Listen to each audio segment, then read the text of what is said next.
فأعوذ بالله من الشيطان الرجيم بسم الله الرحمن الرحيم واعتصموا بحبل الله جميعا ولا تفرقوا ইত্তেফাকুল ওয়াইজিন বাংলাদেশ কর্তৃক আয়োজিত আজকের এই ওয়াইজিনদের করণীয় বর্জনীয় শীর্ষক জাতীয় সেমিনারে উপস্থিত ওয়াজিবুল ইজ্জা হাজারাত ওলামা ইকরাম খোতাবায়ে আযম আইম্মায়ে মাসাজিদ মুদিরুল মাদারিস বিভিন্ন লেখক কলামিস্ট গবেষক এবং সাংবাদিক ভাইরা সকল বিধানে আন্তরিক মুবারকবাদ।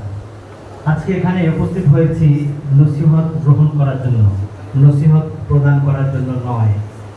যেহেতু মুরব্বিয়ানে আযম উপস্থিত আছেন, তারা মহামূল্যবান নাসিহা পেশ করবেন, সেগুলো আমরা আমল করার চেষ্টা করব।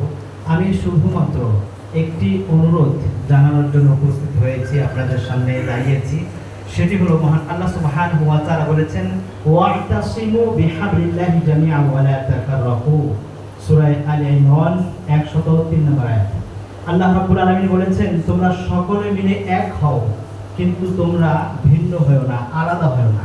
কিন্তু বাস্তবে দেখা গিয়েছে যে আমাদের আলেম ওলামাদের মধ্যে ইত্তেফাক আর নাই, এখন ইফতিরাকে ভরপুর। কথা বলুন ঠিক কিনা? আমরা এখানে দেহের দিক থেকে সবাই একত্রিত হয়েছি, ইত্তেহাদ হয়েছি, কিন্তু হয়তো মনের দিক থেকে আমরা এক হতে পারিনি। অতএব সর্বশেষ অনুরোধ থাকবে তাআওয়ানু আলাল বিররি ওয়াত তাকওয়া।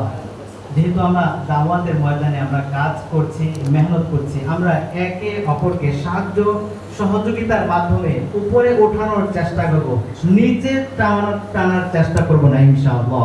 মহান আল্লাহ সুবহানাহু ওয়া তাআলা আমাদের সকলকে এক এবং নেক হয়ে কাজ করার তৌফিক দান করুন। আসসালামু আলাইকুম ওয়া রাহমাতুল্লাহ।